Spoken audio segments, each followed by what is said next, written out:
नमस्कार, मैं हूं अनु सिंह और आप देख रहे हैं एबीपी गंगा का मेगा न्यूज बुलेटिन सत्याग्रह। नमस्कार, मैं हूं अवधेश और स्वागत है आपका सबसे दमदार न्यूज बुलेटिन सत्याग्रह में। आज हम आपको दिखाएंगे उत्तर प्रदेश के कई जिलों में हदें पार कर रही नदियों से कैसे बढ़ने लगा बाढ़ का खतरा। और इसके साथ ही आपको बताएंगे यूपी के सरकारी स्कूलों में पढ़ने वाले बच्चों की सुरक्षा के लिए बाल आयोग ने उठाया है कौन सा बड़ा कदम। लेकिन सबसे पहले बात यूपी की राजनीति की आज की बड़ी खबर से।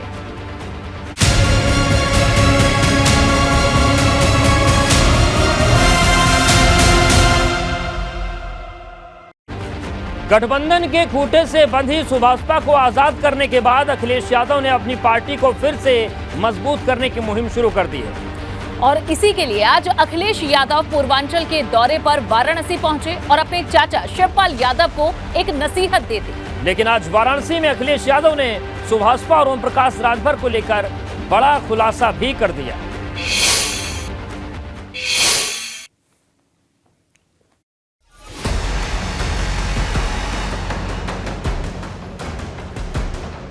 लोकसभा उपचुनाव में आजमगढ़ सीट गंवाने और सपा गठबंधन से ओम प्रकाश राजभर की विदाई के बाद पहली बार अखिलेश यादव आज पूर्वांचल के दौरे पर वाराणसी पहुंचे।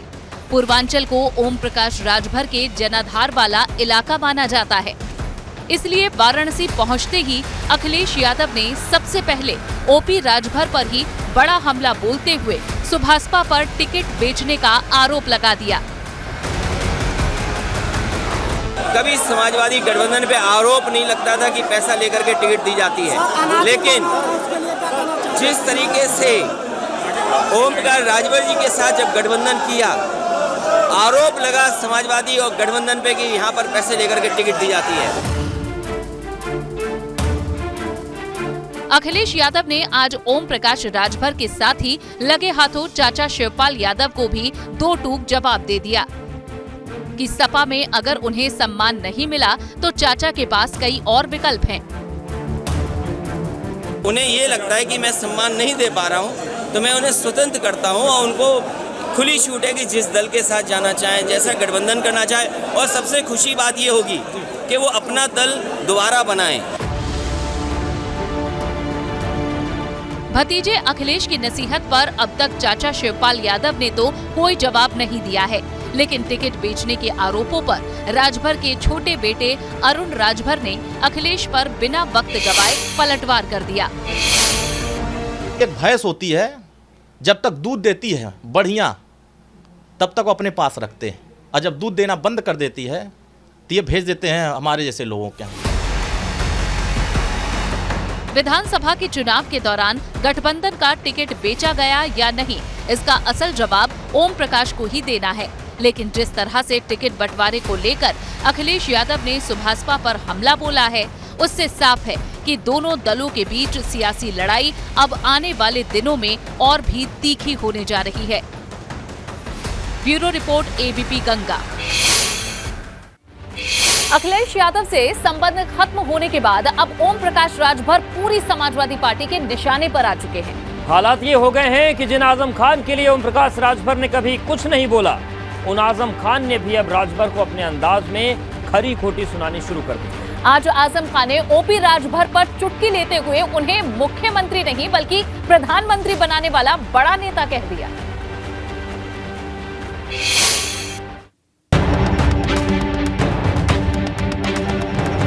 जिन आजम खान के लिए ओम प्रकाश राजभर अब तक नरम रुख रखते थे, उन्हीं आजम खान ने आज ओम प्रकाश राजभर पर अपने चिर परिचित अंदाज में तीखा हमला बोलते हुए राजभर को बहुत बड़ा नेता बता दिया और कहा कि ओम प्रकाश राजभर तो मुख्यमंत्री बनाने की बात करते थे, लेकिन उन्होंने तो प्रधानमंत्री बनाया है। यार देखो, वो बड़े नेता हैं और वो मुख्यमंत्री भी बना रहे थे, सरकार भी बना रहे थे, और चल सन्यासी मंदिर में हमने तो कभी ये नहीं कहा कि हम सरकार बना रहे हैं, हम किसी को मुख्यमंत्री बना रहे हैं। मगर देखिए, उनके पास जो वो बेकार मुख्यमंत्री बना रहे हैं, उन्होंने तो प्रधानमंत्री बनाया है, तो छोटी बात पर क्यों अड़े हुए हैं। सपा गठबंधन से सुभाषपा के बाहर होने के बाद आजम खान ने इशारों में ओम प्रकाश राजभर को गली का नेता तक बता डाला और कह दिया कि किसी के आने जाने से सपा को कोई फर्क नहीं पड़ने वाला।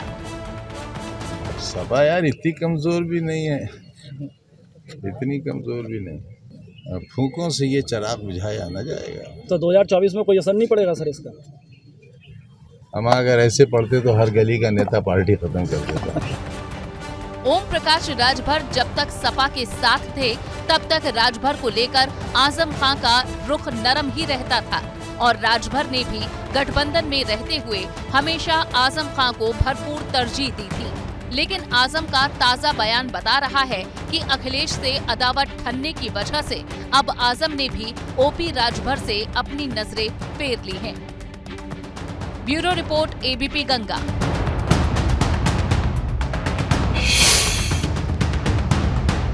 कई महीनों तक जेल में बंद रहने के बाद आजम खान जब रिहा होकर बाहर आए तो उनका अंदाजे बयां बिल्कुल बदल चुका था।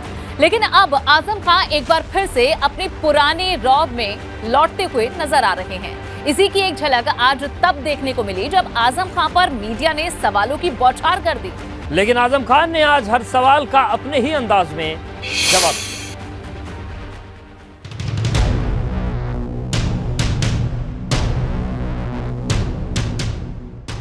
मुरादाबाद एमपी एमएलए कोर्ट में पेशी के लिए पहुंचे सपा के वरिष्ठ नेता लंबे वक्त के बाद आज उसी अंदाज में दिखाई दिए जिसके लिए आजम खान पहचाने जाते हैं। आज पेशी के बाद आजम खान से तमाम मुद्दों पर सवाल हुए, लेकिन आजम खान ने ज्यादातर सवालों को ये कहकर टाल दिया कि वो हालात से अंधे हो गए हैं। देखते ही नहीं है, चश्मा लगा हुआ है, अंधे हैं, कान नहीं है, बहरे हैं, जुबान नहीं है, गूंगे हैं। हालांकि अपने इस बयान को लेकर उन्होंने इशारों में ये भी जाहिर कर दिया कि वो अपने ऊपर चल रहे तमाम मुकदमों की वजह से परेशान हैं। बेटा मैंने कहा ना मैं अंधा हूँ, दिखता ही नहीं मुझे। देखो चश्मा लगा रखा है, अंधे को क्या दिखेगा। हाँ सूरदास नहीं हूँ, जन्म का अंधा नहीं हूँ, हालात से अंधा हूँ। आजम खान से जब पत्रकारों ने महंगाई के मुद्दे पर सवाल किया तो सुनिए आजम ने क्या जवाब दिया। आमदनी बहुत ज्यादा है तो महंगाई से कोई फर्क नहीं पड़ता। अब जहाँ क्लर्क की तनख्वाह 2 लाख रुपया हो वहाँ महंगाई से क्या फर्क पड़ेगा। अब ये सब जितने बच्चे खड़े हैं इनकी कम से कम 5-5 लाख रुपए महीने की आमदनी होगी, तो कहाँ महंगाई है।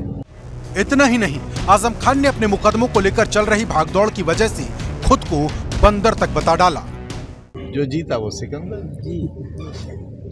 तो सिकंदर तो हम हुए नहीं, बंदर हो गए। देखो कभी रामपुर कोर्ट में, कभी मुरादाबाद में, कभी बम्बई में, कभी लखनऊ में, कभी फिरोजाबाद में।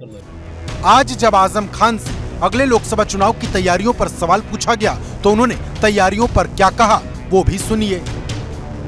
अभी तो साहब लंगोटे चलने को दी हैं, काफी महंगी चल रही हैं। अब बढ़ेंगे आगे। अगर आपको लगता है कि आपका बच्चा स्कूल बंक करता है, यानी स्कूल ना जाकर कहीं पार्क या फिर मॉल में टाइम पास करता है, तो यूपी में इस पर रोक लगने वाली है। क्योंकि यूपी में राज्य बाल अधिकार संरक्षण आयोग ने इसको लेकर बड़ा कदम उठाया है, जिसके बाद स्कूल टाइम में बंक करना मुश्किल हो जाएगा।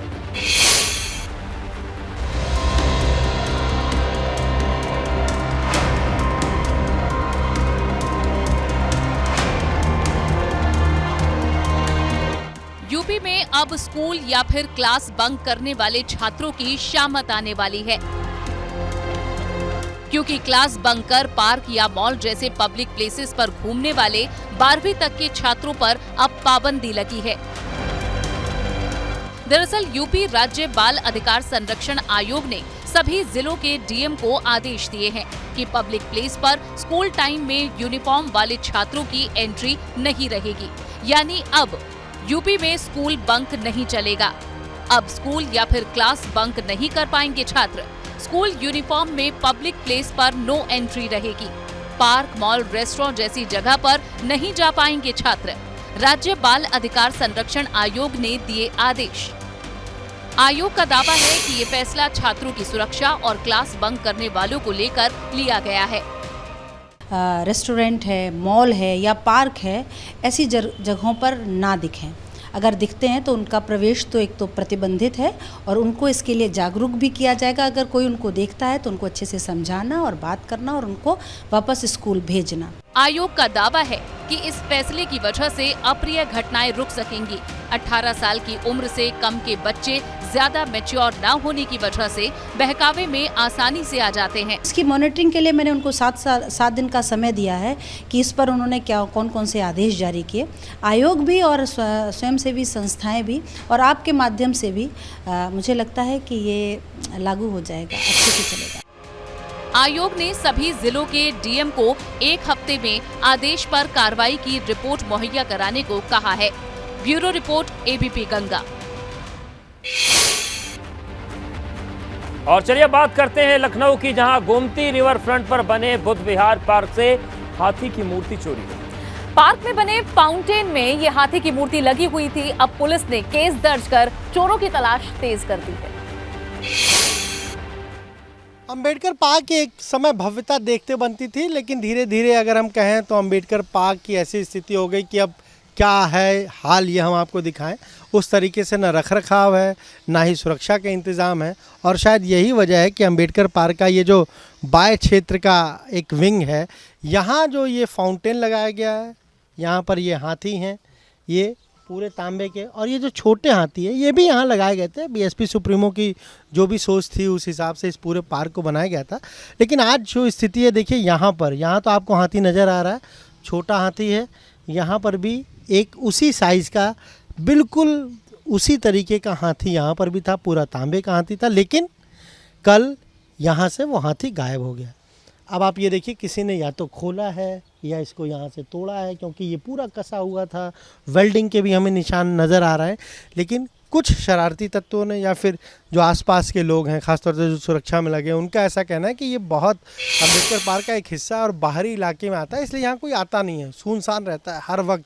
ख़ासतौर से चाहे शाम की बात कर लें, रात में भी यहाँ ज़्यादा भीड़ नहीं होती। तो शायद जो नशेबाज हैं उन्होंने शायद यहाँ से इस हाथी को चुराया है। फिलहाल ये हाथी जो यहाँ पर छोटा सा बिल्कुल आप देख रहे हैं उस तरह का हाथी यहाँ पर भी बना हुआ था, तो उसे चुराया है। एफआईआर दर्ज करा दी गई है।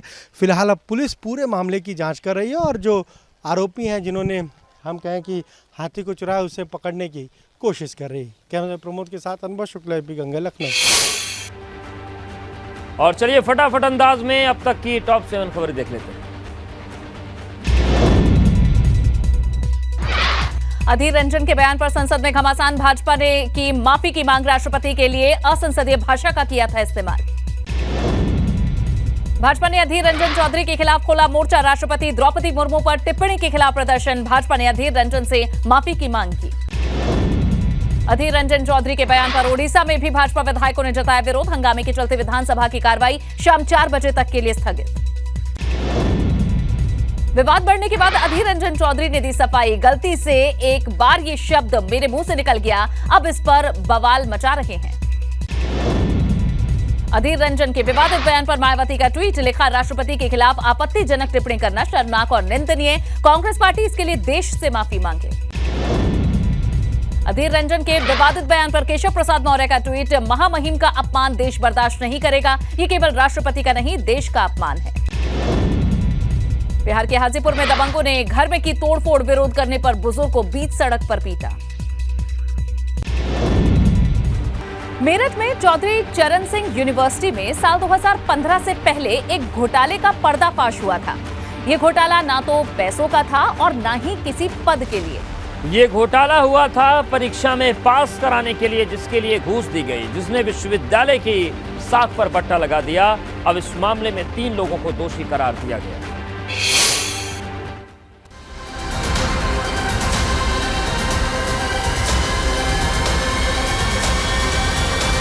चौधरी चरण सिंह विश्वविद्यालय में मार्च 2018 में MBBS की उत्तर पुस्तिका बदलने के मामले में विश्वविद्यालय के 3 अधिकारियों को दायित्व में लापरवाही बरतने का दोषी करार दिया गया है, जिसके लिए मोटी रकम वसूली गई थी। दरअसल 17 मार्च 2018 को STF ने चौधरी चरण सिंह विश्वविद्यालय के 3 कर्मचारियों समेत 8 लोगों को गिरफ्तार किया, जिन्होंने खुलासा किया कि छात्र नेता कविराज एक बड़े घोटाले में शामिल था। कविराज MBBS की कॉपियां बाहर से लिखवाकर बदल देता था। इसके लिए छात्र की पुरानी कॉपी का कवर लेकर बाहर से लिखी गई कॉपियों पर चिपकाई जाती थी, जिसके लिए गोपनीय विभाग और CCSU के अधिकारियों का एक सिंडिकेट काम कर रहा था। इस गंभीर मामले की जांच SIT को सौंपी गई। SIT ने 2015 से 2018 तक उत्तर पुस्तिका विभाग में तैनात 31 कर्मचारियों से पूछताछ की, जिसकी जांच रिपोर्ट में 3 अधिकारी दोषी पाए गए। STF की जांच रिपोर्ट में जो लोग लापरवाह और दोषी पाए गए उनके नाम हैं: पूर्व परीक्षा नियंत्रक नारायण प्रसाद, पूर्व उप कुल सचिव VP कौशल, सहायक कुल सचिव संजीव कुमार। प्रशासन ने तीनों अधिकारियों की तैनाती के बारे में CCSU से जवाब मांगा है। संजीव कुमार जी हैं, उनको उन्होंने कहा कि लापरवाही का दोषी मानते हुए लापरवाही चिन्हांकित हुई है, तो उसमें उनके कहाँ तैनात है उसके संदर्भ में एक सूचना मांगी गई है, जो विश्वविद्यालय उस सूचना को तैयार करके शीघ्र ही उनको प्रेषित कर रहा है। तमाम जानकारियां होने के बावजूद इन अधिकारियों ने लापरवाही बरती और इसी का नतीजा ये हुआ कि चौधरी चरण सिंह विश्वविद्यालय में MBBS कॉपी घोटाला हो गया और विश्वविद्यालय की साख को भी कहीं ना कहीं इससे बट्टा लगा है। वीडियो जर्नलिस्ट सत्येंद्र सिंह के साथ सनुज शर्मा, ABP गंगा, मेरठ। गंदा पानी जानलेवा हो सकता है। कुछ वक्त पहले लखनऊ के बालू अड्डे में गंदे पानी से 2 बच्चों की मौत हुई थी, लेकिन प्रशासन ने उससे भी सबक नहीं लिया। अब लखनऊ का एक और इलाका ऐसा है जहां गंदा पानी लोगों के लिए जानलेवा बन चुका है।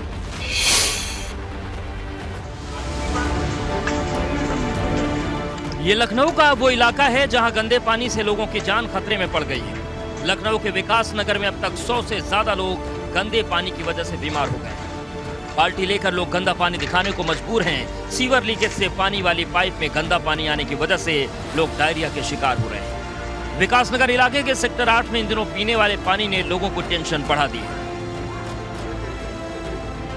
मेरी बेटी मेरे हस्बैंड एडमिट है और मेरी बेटी दोनों लोगों की तबीयत खराब है। गंदे पानी से बीमार हो रहे लोगों की खबर लगते ही स्वास्थ्य विभाग की टीम इलाके में कैंप लगा रही है। साथ ही जलकल विभाग भी घर घर जाकर पानी की सैंपलिंग कर रहा है।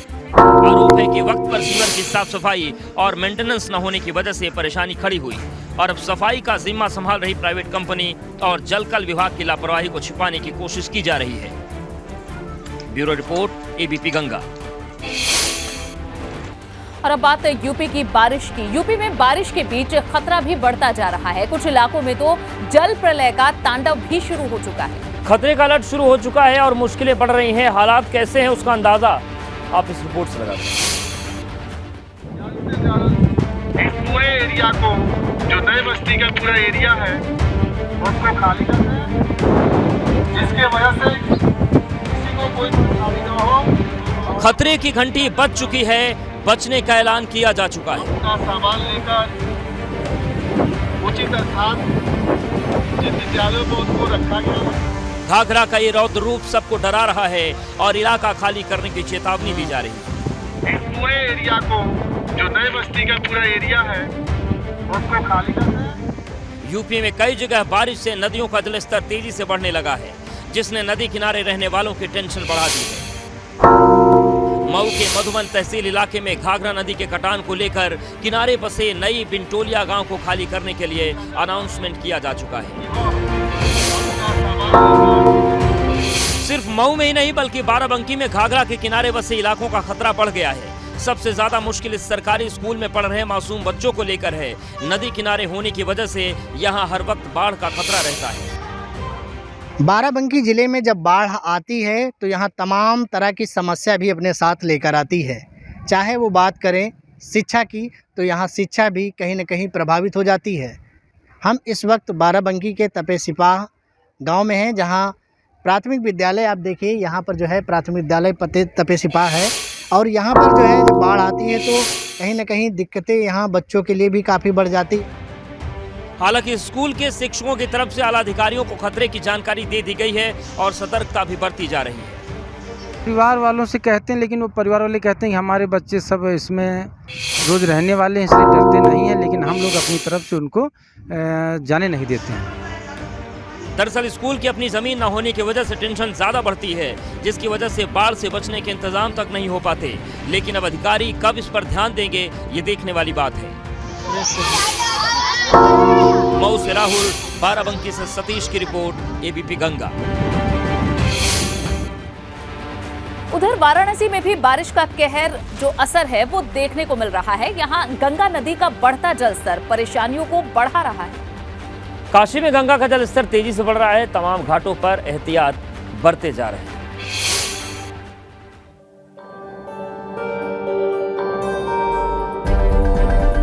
शिव की नगरी काशी जो घाटों के लिए मशहूर है, बाबा भोलेनाथ की नगरी वाराणसी जहां मां गंगा बहती है।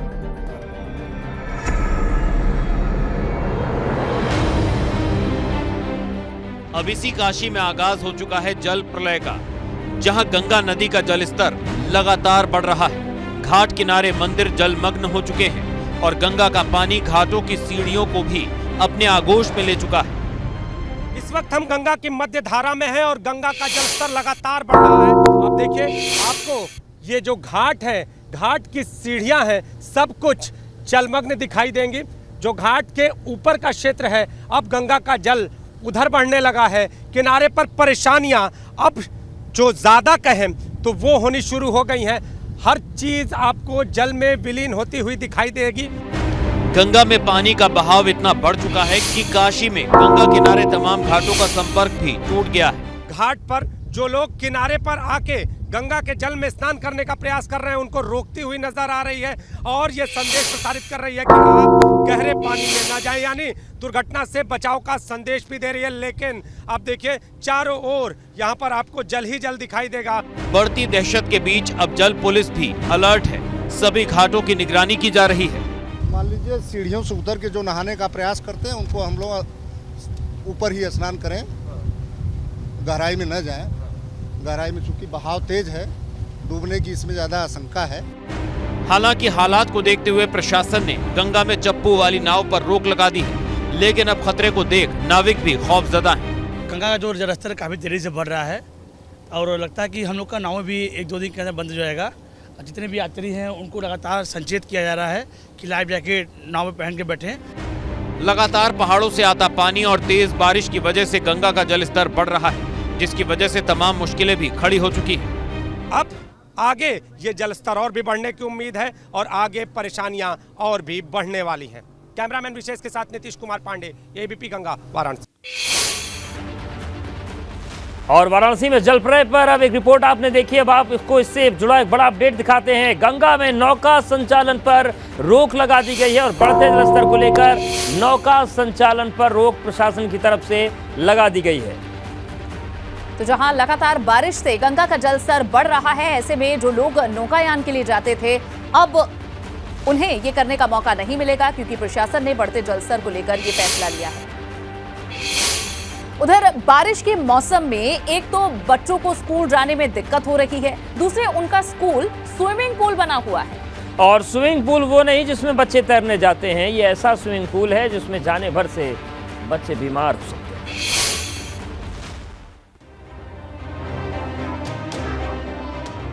अपनी स्क्रीन पर जो आप देख रहे हैं वो किसी तालाब या पुल का नजारा नहीं, ये जालौन के माधवगढ़ के प्राथमिक स्कूल की हालत है, जो स्कूल का ग्राउंड से ज्यादा तालाब दिखाई देता है।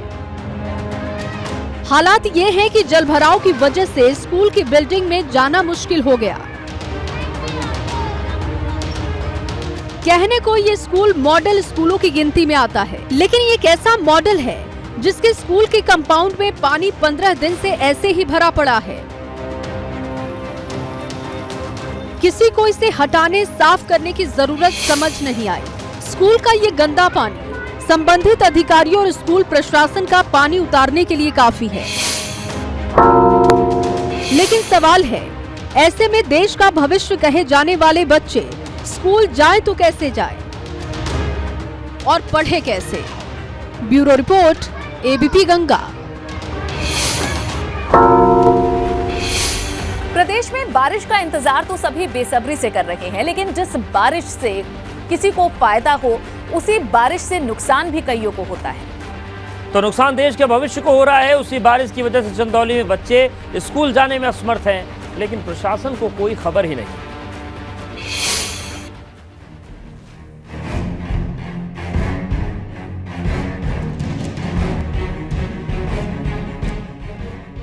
ये रास्ता इन बच्चों को इनके भविष्य का रास्ता दिखाने वाले इनके स्कूल की तरफ ले जाता है।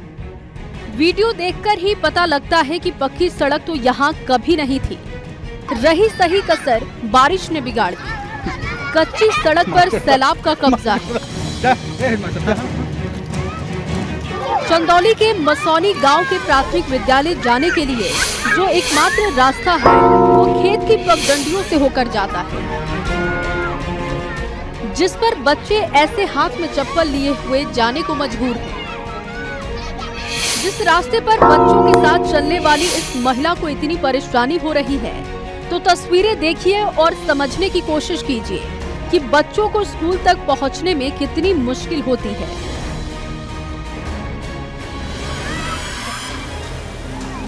कच्चे रास्तों पर कलाबाजी करनी पड़ती है।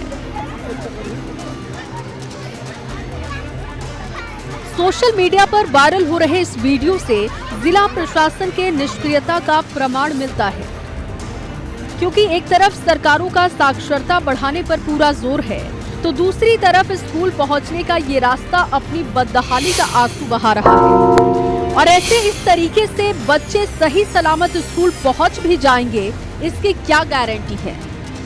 Bureau report, ABP Ganga.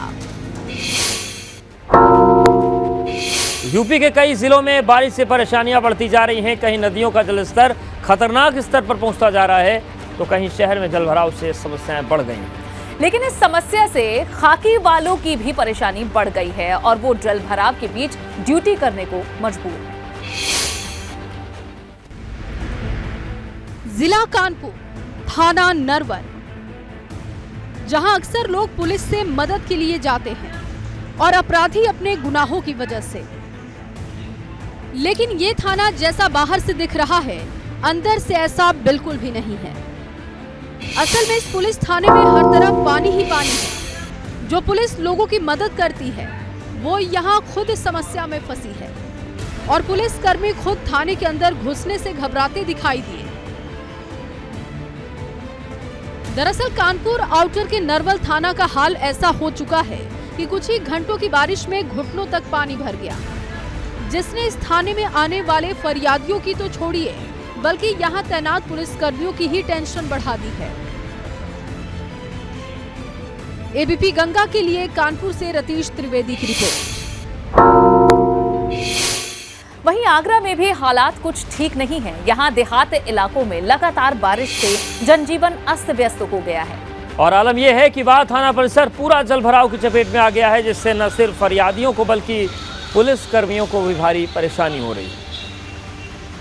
ये तस्वीरें आप देख सकते हैं किस तरह से थानों में भी पानी भरा हुआ है। यहाँ अपनी शिकायत लेकर पहुंच रहे फरियादियों के लिए अंदर तक जाना बहुत मुश्किल है। पुलिस थाने में सभी लोगों को भरे पानी से होकर ही गुजरना पड़ता है। जल भराव की ये तस्वीरें टेंशन बढ़ाने वाली हैं।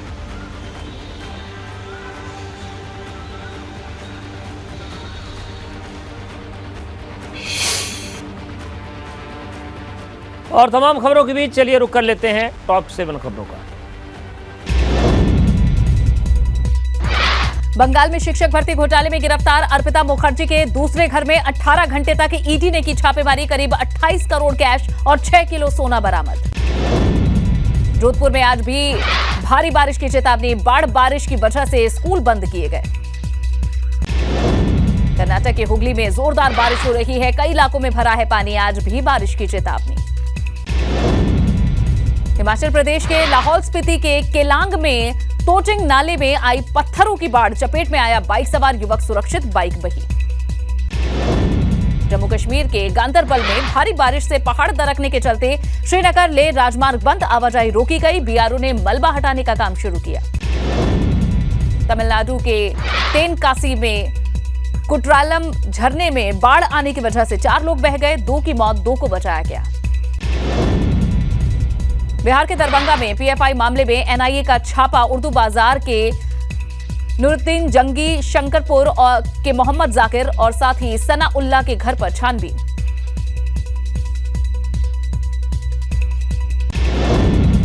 और चलिए अब आपको सीसीटीवी कैमरे में कैद वो तस्वीर दिखाते हैं जिससे आपके लिए देखना बेहद जरूरी है। आप कब, कहां और किस जगह क्या पहन कर जा रहे हैं, इस बात पर बदमाशों की चोर नजर लगी रहती है। सीसीटीवी में कैद इस मंजर को आपके लिए देखना बेहद जरूरी है। अगर आप अपने घर के बाहर बेफिक्र होकर टहलते हैं तो आपको सावधान रहने की जरूरत है, क्योंकि अपराधी किसी भी वक्त आपको अपना शिकार बना सकता है। आपको भनक भी नहीं लगेगी और अपराधी अपराध करके फरार हो जाएगा। शाम के वक्त आगरा में एक दरोगा की पत्नी अपने बच्चे को गोद में लेकर घर के बाहर टहल रही थी। इसी दौरान महिला पर उस चेन स्नेचर की नजर है जो उसका पीछा कर रहा है। महिला खुद पर होने वाले हमले से बेखबर बेफिक्र होकर टहल रही है और तभी शर्ट पैंट पहने ये झपटमार महिला पर धावा बोल देता है। पल भर के अंदर ही महिला के गले से चेन छीनकर भाग निकलता है। अचानक ऐसे इस तरह गले का चेन छीनने जाने से महिला सन्न रह जाती है और घटना से दंग होकर सहम जाती है। वहाँ पर कोई एक गैंग तुरंत सक्रिय हुआ है। उस गैंग को आइडेंटिफाई करते हुए उस गैंग के खिलाफ कार्रवाई बहुत शीघ्र की जाएगी। आगरा में पिछले 24 घंटे में चेन स्नैचिंग की 3 घटनाएं थाना शाहगंज इलाके में ही हुई हैं। इसके साथ ही थाना एतमादौला, हरी पर्वत, कमला नगर समेत कई सारे जो कहा जाए इलाकों में जबरदस्त चेन स्नैचिंग की घटनाएं पिछले कुछ दिनों में देखने को मिली है। समाजवादी पार्टी ने भी इस वीडियो को अपने ट्विटर हैंडल से ट्वीट किया है और सरकार की आलोचना की है। Bureau report, ABP Ganga. Bulldozer का पीला पंजा किसी भी अपराधी पर चल सकता है, वो भेदभाव नहीं करता। और हम ऐसा कहने के पीछे एक वजह है। दरअसल बरेली के भाजपा नेता के बारात घर पर बुलडोजर चल गया।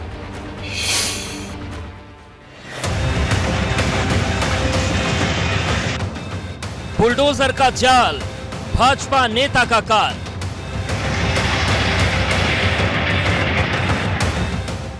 बुलडोजर की दहाड़, गिरा जुर्म का पहाड़।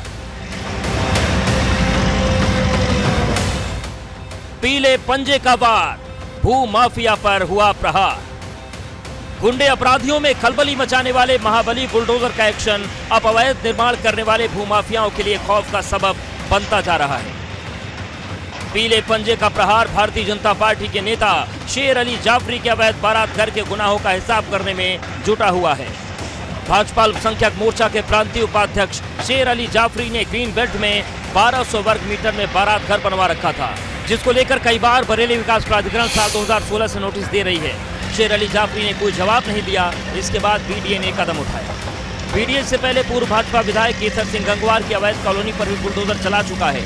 खबर है कि कई और नेताओं के अवैध कॉलोनियों पर बीडीए का बुलडोजर जल्द ही चल सकता है। ग्रीन बेल्ट हेतु निर्धारित 100 मीटर की चौड़ाई में शेर अली जाफरी द्वारा अनाधिकृत रूप से खुसरो लॉन का निर्माण कार्य किया गया था। इस पर प्राधिकरण द्वारा उत्तर प्रदेश नगर नियोजन विकास अधिनियम 1973 की धारा 27-28 के तहत कार्रवाई करते हुए अनाधिकृत निर्माण संबंधी वाद योजित किया गया। कानून को हाथ में लेने वालों का हश्र क्या होता है, कोई इस वीडियो को देखकर समझे। उत्तर प्रदेश में इस वक्त अपराधियों के खिलाफ पुलिस फुल एक्शन में है और बरेली से आई इन तस्वीरों ने अपराधियों तक सीधा संदेश पहुंचा दिया है। अपराधी चाहे कोई भी हो, अगर नहीं सुधरे तो हालात ऐसे ही होंगे। Bureau report, ABP Ganga.